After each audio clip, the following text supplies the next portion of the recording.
Shalom Alivers, puji Tuhan kita berjumpa lagi dalam ibadah Youth Alive Online hari ini. Semoga teman-teman semua dalam keadaan yang sehat ya. Buat teman-teman yang belum tergabung dalam ibadah Cool Online, dapat menghubungi di nomor di bawah ini. Bagi teman-teman yang rindu memberikan persembahan, dapat mentransferkan ke rekening BCA di nomor 4400303032 atas nama GBI Suropati. Dan teman-teman jangan lupa untuk follow Instagram Youth Alive di @alivemlg. Mari kita siapkan Alkitab kita buka hati kita untuk menerima kebenaran firman Tuhan hari ini. Selamat beribadah, Tuhan Yesus memberkati. Pentakosta ketiga adalah pencurahan Roh Kudus yang dahsyat di zaman ini, melebihi yang terjadi di Azusa Street. Pentakosta ketiga akan mengakibatkan penuaian jiwa yang terbesar dan yang terakhir sebelum Tuhan Yesus datang kembali. Pentakosta ketiga akan membangkitkan generasi Yeremia, yaitu anak-anak muda yang dipenuhi Roh Kudus, cinta mati-matian kepada Tuhan Yesus, tidak kompromi terhadap dosa, dan akan bergerak untuk memenangkan jiwa. Pentakosta ketiga lahir di Indonesia dan bergerak ke bangsa-bangsa. Gerakan ini dari timur ke barat dan akan kembali ke Yerusalem. Pentakosta ketiga akan memberikan kuasa untuk menyelesaikan amanat agung. Dan setelah itu, Tuhan Yesus datang kembali. Shalom Alivers, mari kita bersorak untuk Tuhan, haleluya. Hanya Engkau kekuatan kami Tuhan. Hanya Yesus sumber kekuatan kita. Sama-sama katakan, Yesus Kau kekuatan di hidupku.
menyembah Tuhan, untuk menyembah Dia Sang Raja. Oh, Jesus, Jesus.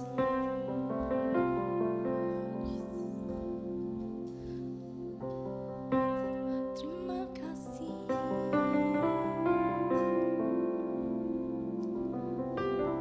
Mari sama-sama kita katakan.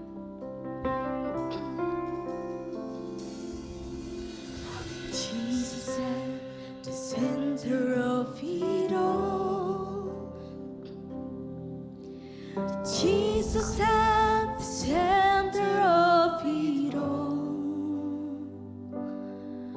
From beginning to the end, it will always be, it's always been you, Jesus.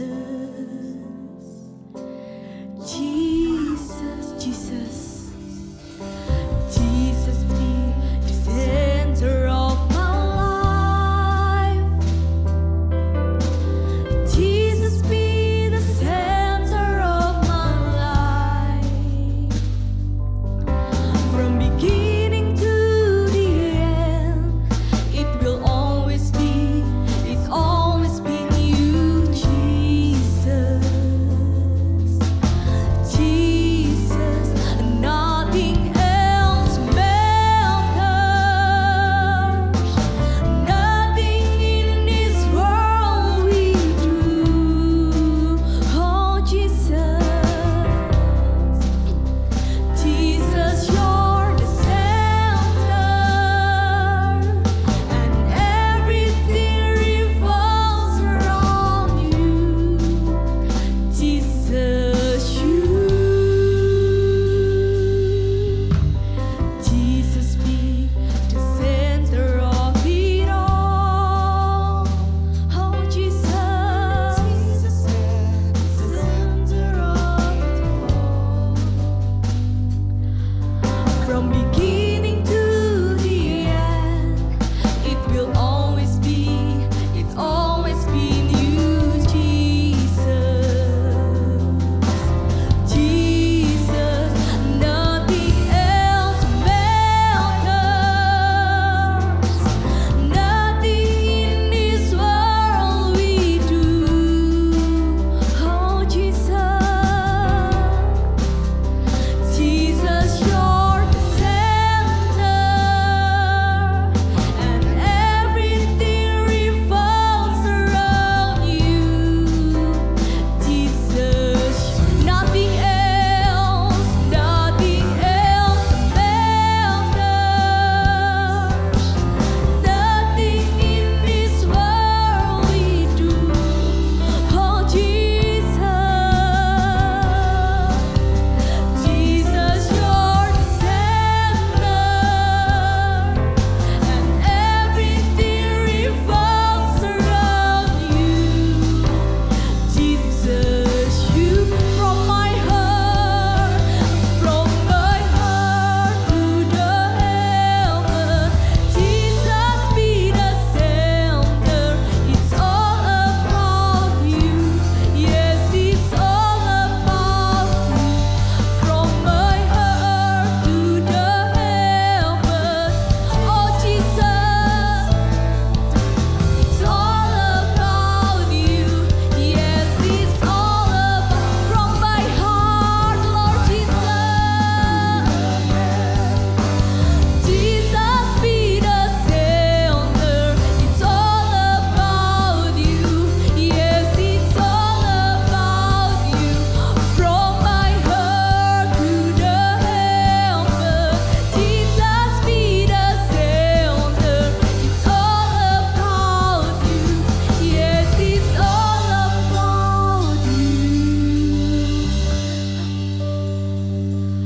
From my heart to the heaven, Jesus be the center. It's all about you. Yes, it's all about you. From my heart to the heaven, Jesus be the center. It's all about you.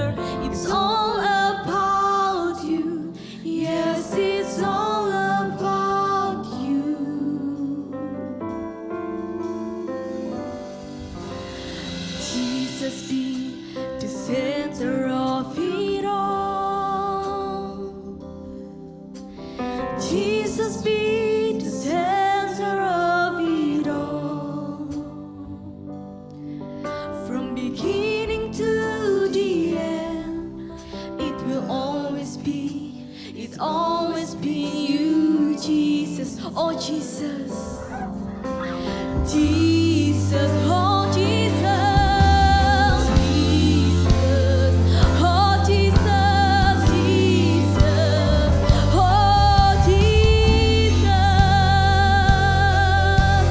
Jesus, nothing else matters, nothing in this world we do. Oh Jesus, you're the center. Jesus, you're the center. And everything revolves around you. Jesus, you. Nothing else matters. Nothing in this world we do. Oh Jesus, you're the center. Jesus, you're the center. You're the center, God. And everything revolves around you. Jesus, you're the center of it all. Oh, you're the center of it all. You're the center of it all. Jesus, we worship you. We worship you. We worship you, Lord. You're my center.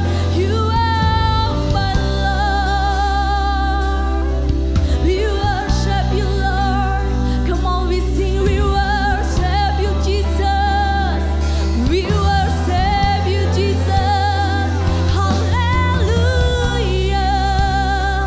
Hallelujah.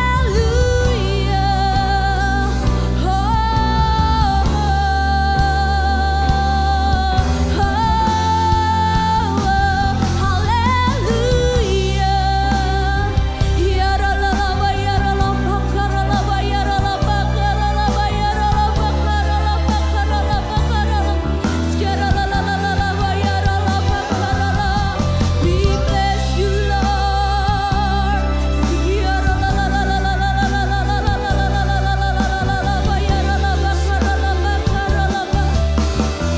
Mari sama-sama kita sembah Dia, kita sembah Dia. Oh Jesus, oh Jesus.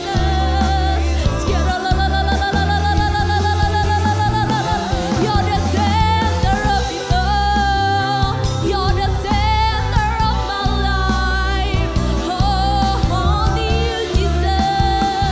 Only you, Jesus.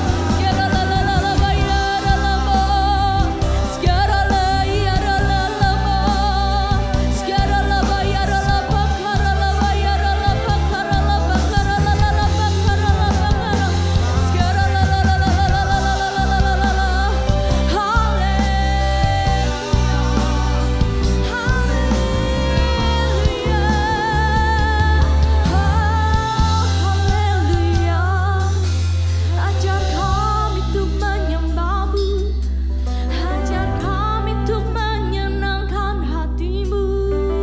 Hanya ini yang kami bisa, hanya ini yang kami bisa, Tuhan. Oh your presence, oh your presence, oh your presence.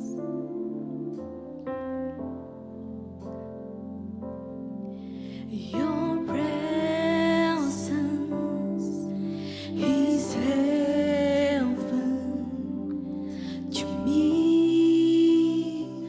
Oh, your presence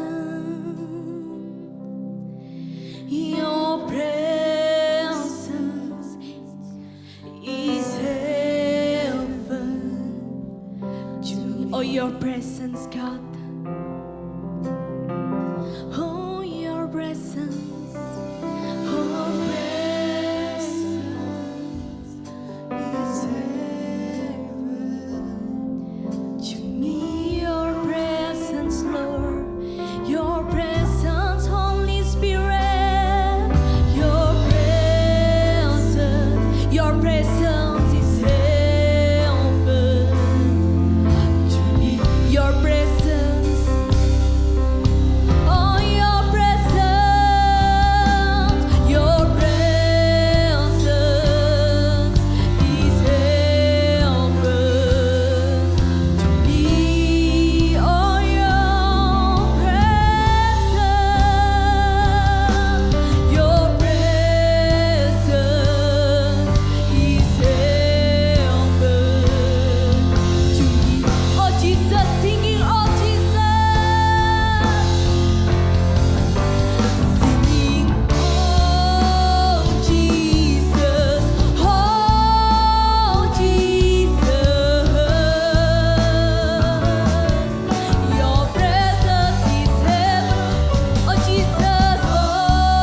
Shalom Sobat Muda, Youth Alive dimanapun kalian berada.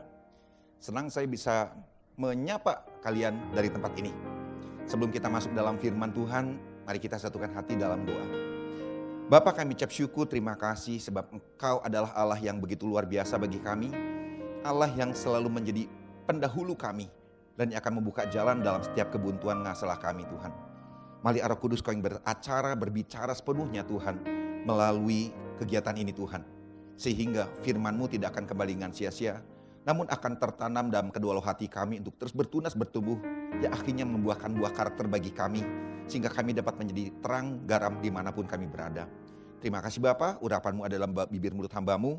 Apapun yang hamba-Mu ketahui dan persiapkan dan pelajari tidak memiliki nilai tanpa belas kasih-Mu. Sekiranya hikmat marifat daripada Bapa saja yang bekerja, sehingga itu yang disampaikan yang menjadi isi hati Allah bagi kami semua. Kami siap untuk belajar mendengar, hanya dalam nama Bapa dan Putra Kudus kami alaskan doa ini. Terpuji nama-Mu, haleluya, amin. Pada kesempatan hari ini saya akan sampaikan satu sharing firman Tuhan yang saya beri judul Jalan Buntu atau Deadlock. Nah, saya mau tanya kepada kalian nih guys. Kita ibaratkan kita anggaplah sebagai kita berandai-andai. Pernahkah kalian berjalan menuju suatu tempat sasaran? Mungkin jaraknya kurang lebih 3 kilometer. Ketika mencapai tempat itu berjalan kaki, untuk mencapai tempat itu berjalan kaki, di tengah terik sinar matahari yang begitu sangat menyengat sekali. Namun ketika sampai di tempat tersebut, ternyata jalannya buntu. Tidak ada jalan keluar, tidak ada jalan tembus. Dan tentu saja saya bisa perkirakan perasaan yang dialami oleh kalian nih guys. Antara perasaan dongkol, perasaan kecewa, ingin marah, frustrasi, kesal akan membaur menjadi satu di situ. Nah, dalam keadaan perasaan kita yang bercampur aduk di situlah biasanya tanpa kita sadar kita mengeluarkan satu kalimat yang negatif sebagai satu reaksi daripada apa yang kita alami tersebut. Dan hasilnya dengan perasaan dongkol itu kita akan memutar balik langkah kita untuk mencari atau menempuh jalan pintas atau jalan alternatif yang lain. Nah, bagaimana seandainya kisah perjalanan di terik matahari dan kemudian kita sampai sasaran dan ternyata jalan itu buntu merupakan deadlock yang kita alami dalam masalah kehidupan kita. Mungkin di tahun 2021 ini kita punya satu sasaran, punya satu visi misi yang mungkin lebih baik daripada tahun yang lalu, 2020. Namun ketika kita menjalani tahun 2021 ini, kita hadapi keadaan yang tidak sesuai dengan kenyataan. Apa yang kita hadapi ternyata lebih buruk keadaannya dengan tahun yang lalu. Seakan-akan deadlock, seakan-akan jalan buntu yang kita temukan di depan kita.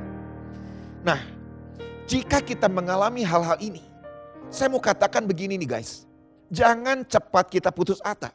Jangan cepat kita mengambil satu jalan alternatif yang salah. Kita akan belajar sesuatu mengenai hal ini dari bangsa Israel. Bangsa Israel pernah mengalami apa yang kita sebut dengan deadlock atau jalan buntu ini.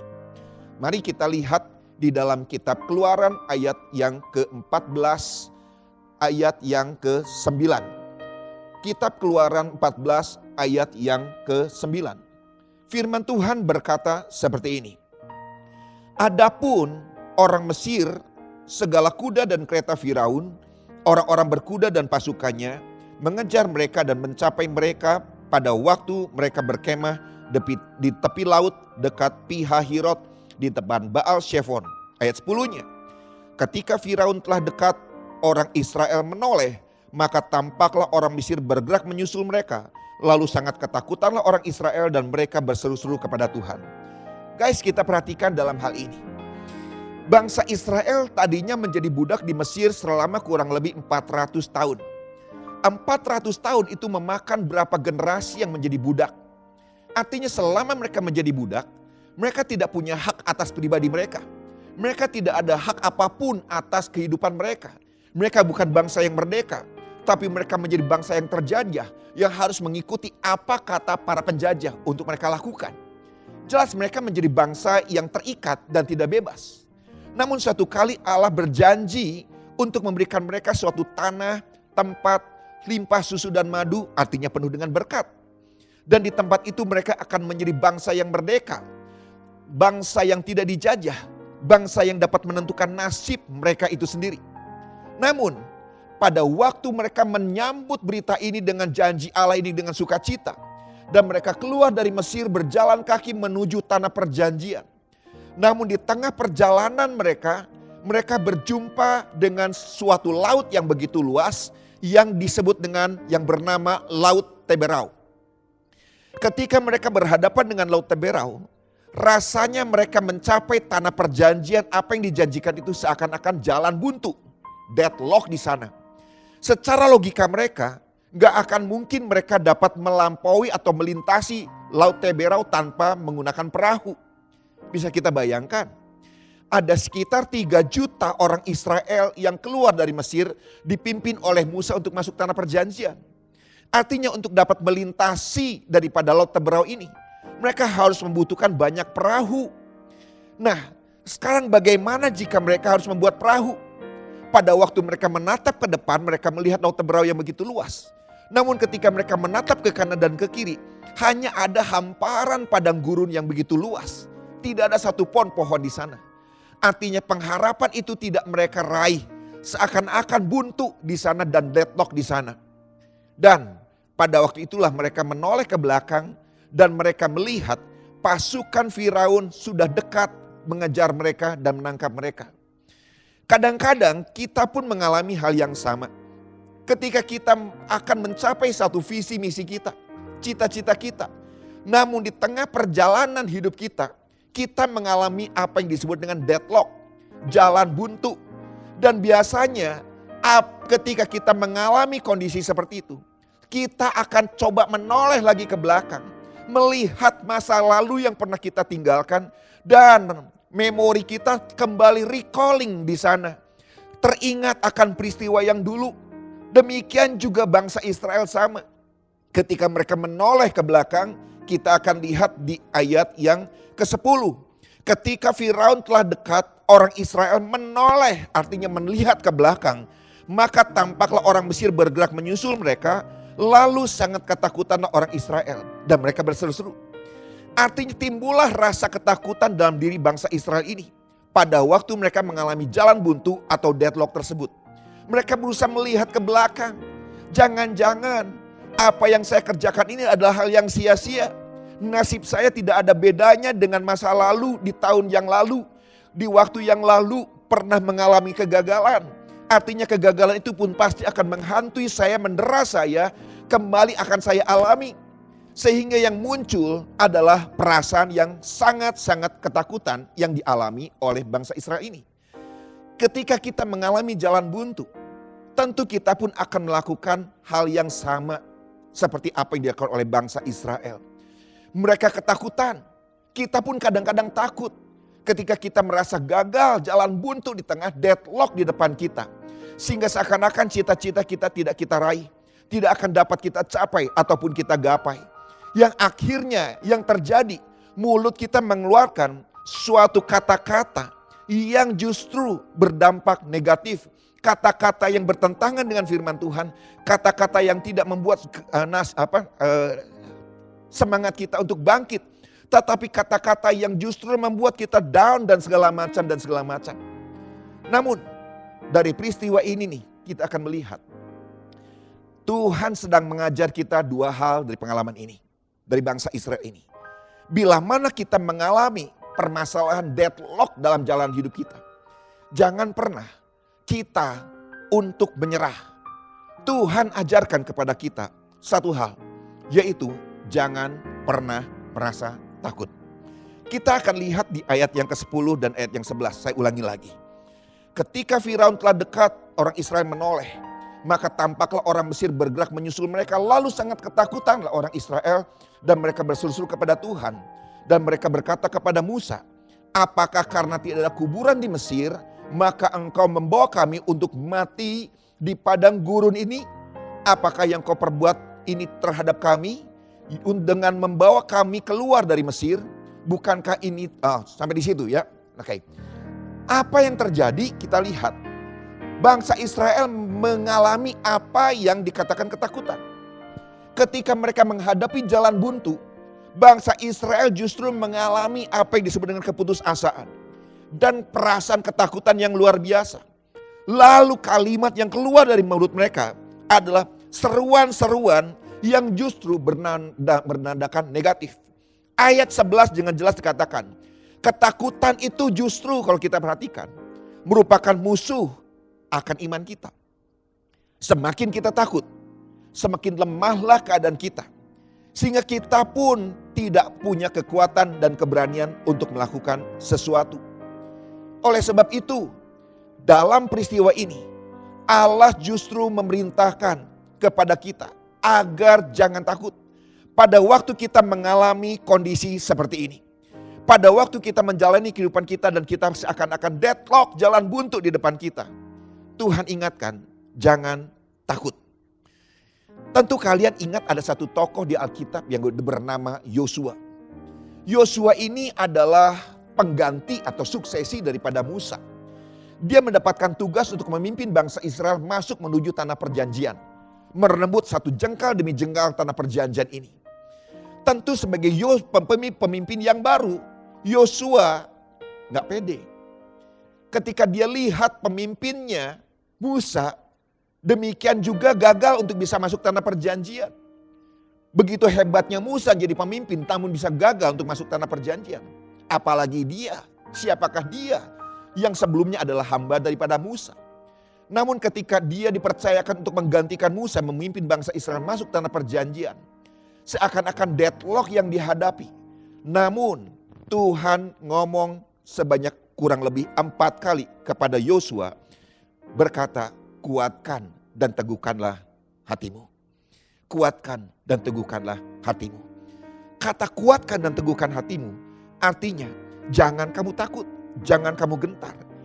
Ketika kita menghadapi segala situasi yang ada di depan kita, ketakutan justru akan membuat kita tidak ada daya juang untuk menghadapi masalah itu.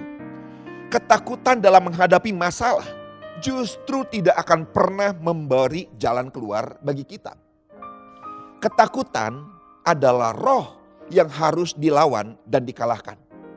Kita akan lihat dalam 2 Timotius 1 ayat yang ke-7.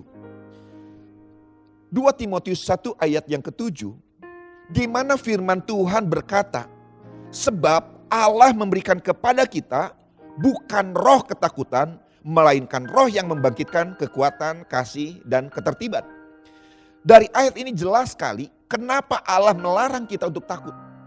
Karena ketakutan adalah roh. Bukan sekadar imajinasi atau sesuatu yang ada di dalam kejiwaan kita. Namun ketakutan merupakan roh. Ketika kita dihantui oleh ketakutan ini, maka justru kita tidak memiliki satu keberanian untuk dapat menghadapi masalah yang ada di depan kita. Jalan buntu yang ada di depan kita. Justru ketakutan itulah yang membuat kita menjadi lemah dan tidak menjadi kuat. Karena lihat bangsa Israel ini karena dihantui oleh perasaan takut yang berlebihan. Akhirnya yang terbayang dalam pikiran mereka adalah pikiran-pikiran yang negatif. Guys, kita harus ingat. Ada kalanya ketika kita mengalami hal-hal seperti ini. Justru sebetulnya Tuhan sedang izinkan kita mengalami situasi-situasi yang sulit. Bahkan jalan yang buntu. Kenapa? Agar kita tidak mengandalkan kekuatan kepada diri kita. 2 Korintus 1 ayat 9 ngomong begini. Supaya kita janganlah menaruh kepercayaan pada diri kami sendiri. Tetapi hanya kepada Allah yang membangkitkan orang-orang yang mati. Artinya ada kalanya memang Tuhan izinkan kita menghadapi satu masalah. Jalan yang buntu. Agar supaya kita tidak belajar hanya sekedar melihat inside the box. Di dalam kotak di mana kita berkutat dengan masalah kita. Tapi yang Allah ajarkan adalah kita belajar berpikir atau melihat keluar daripada kotak di mana kita berada. Out of the box. Siapa yang kita lihat? Siapa yang kita pandang? Yang kita lihat dan kita pandang adalah Kristus Yesus. Karena di dalam diri Yesus Kristus inilah akan ada jalan. Dan kita akan menemukan jawabannya. Itu poin pertama yang Allah ajarkan kepada bangsa Israel. pada waktu mereka menghadapi jalan buntu, Tuhan katakan jangan takut. Yang kedua, Tuhan ajarkan untuk jangan menyerah tetapi tetap percaya. Hal ini dapat kita lihat pada ayat yang ke-13. Ayat yang ke-13 dari Keluaran pasal 14. Ayat yang ke-13 berbunyi seperti ini. Tetapi berkatalah Musa kepada bangsa itu, janganlah takut, berdirilah tetap dan lihatlah keselamatan dari Tuhan yang akan diberikannya hari ini kepadamu. Sebab orang Mesir yang kamu lihat hari ini tidak akan kamu lihat lagi untuk selama-lamanya. Nah, di sini kita bisa melihat apa yang diajarkan oleh Allah melalui Musa ini. Musa katakan jangan takut, berdirilah tetap. Kata tetap adalah sesuatu yang bersifat konstan. Sesuatu yang bersifat berulang. Berdirilah tetap. Artinya belajarlah kita berdiri di atas dasar iman kita. Walaupun mungkin kita berdiri tanpa suatu dasar yang kokoh, alasan yang kokoh. Tapi firman Tuhan hari ini kita mengajarkan tetap berdiri atas dasar iman itu. Meskipun iman kita mungkin kecil, tetapi dasar yang kokoh inilah akan bisa membuat kita menyuruh masalah atau gunung itu beranjak. Maka gunung itu akan beranjak dari kehidupan kita, dari permasalahan kehidupan kita. Berdirilah tetap. Sesuatu yang kita pegang dan tidak pernah kita buang. Sesuatu yang kita andalkan dan terus kita pegang dan kita andalkan. Yaitu iman kita. Ketika kita mengikuti jalan Tuhan dan belajar untuk taat melakukan kehendaknya. Bukan berarti perjalanan hidup kita terus akan mulus dan lancar. Tidak, memang tidak. Jangan kita berpikir iring Tuhan itu akan mudah. Tapi satu hal di dalam iman, iring Tuhan artinya kita akan menghadapi kemungkinan yang daripada Tuhan yang Tuhan berikan buat kita. Terkadang kita harus memang menghadapi lorong-lorong gelap, bahkan lembah-lembah kelam. Allah kadang-kadang izinkan di situ. Namun ketika kita berani menghadapi itu tanpa rasa menyerah dan tetap taat, maka kita akan berjumpa Tuhan justru di lembah kelam atau lorong-lorong yang gelap tersebut. Justru dalam kondisi seperti inilah kita harus kuat dalam iman kita, kepercayaan kita kepada Tuhan. Jangan pernah marah, jangan pernah mengeluarkan kata-kata kecewa atau bersungut-sungut, bahkan akhirnya menyalahkan Tuhan. Jangan takut dan berdirilah tetap. Keselamatan daripada Tuhan akan diberikannya hari ini kepadamu. Sebab orang Mesir yang kamu lihat hari ini tidak akan kamu lihat lagi untuk selama-lamanya. Itu janji yang Tuhan berikan. Dan kemudian kita lihat di ayat berikutnya.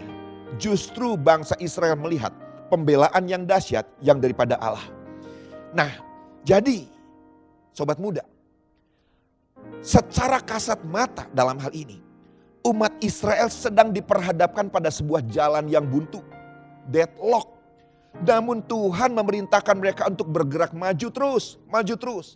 Karena Tuhan tidak berkompromi dengan apa yang disebut dengan rasa takut. Kalimat berdiri tetap saya ulangi artinya kita diajarkan sesulit apapun kita tidak pernah berubah. Namun kita tetap bisa belajar ketika menghadapi jalan yang buntu tersebut. Tetap bergumul. Sebab Tuhan tidak menghendaki kita untuk menyerah di tengah jalan. Bangunkan iman kita dan pengharapan kepada Tuhan. Dan memang bukan suatu perkara yang mudah waktu kita bergumul untuk masuk maju terus dalam keterpurukan kita, dalam jalan buntu kita. Dibutuhkan iman memang untuk melakukan apa yang Tuhan instruksikan, seringkali justru tidak masuk di akal. Itu yang membuat kita justru butuh iman. Tetapi ketika kita mau dan taat melangkah dengan iman kita akan melihat pembelaan daripada Tuhan. Kita akan melihat kemuliaan, bahkan keselamatan serta kemenangan yang Tuhan sediakan bagi kita. Kita akan lihat buktinya ketika bangsa Israel melakukan hal tersebut. Kita lihat dalam Keluaran 14 ayat yang ke-30. Firman Tuhan berkata seperti ini. Demikianlah pada hari itu Tuhan menyelamatkan orang Israel dari tangan orang Mesir. Dan orang Israel melihat orang Mesir mati terhantar di pantai laut. Jangan menyerah dengan keadaan. Percayalah kepada Tuhan karena Dia adalah jalan dan kebenaran hidup. Kita ingat dalam Yohanes 14 ayat 6, Tuhan Yesus berkata, "Akulah jalan dan kebenaran dan hidup." Ingat kata-kata jalan? Artinya ketika kita menghadapi jalan buntu, ingat, kita harus tidak pernah takut. Harus memandang keluar daripada masalah kita, out of the box, kotak masalah kita. Belajar memandang Tuhan. Dan Tuhan ajarkan kita untuk tidak pernah menyerah, namun tetap taat. Di dalam keadaan yang seburuk apapun, Tuhan tidak akan pernah meninggalkan kita. Sebab Dialah jalan yang kita butuhkan. Ketika kita mengambil satu keputusan yang benar, maka Tuhan akan menuntun kita dan membuat jalan yang baru dari keterpurukan kita. Amin. Mari kita satukan hati untuk menutup daripada rangkaian firman Tuhan hari ini. Bapa, kami mengucap syukur, terima kasih. Engkau Allah yang luar biasa dan dahsyat bagi kami. Firman hari ini sungguh menguatkan kami ya Tuhan. Ada kalanya perjalanan hidup kita kadang mengalami jalan yang buntu. Jatuh bangun kami dalam setiap permasalahan kami.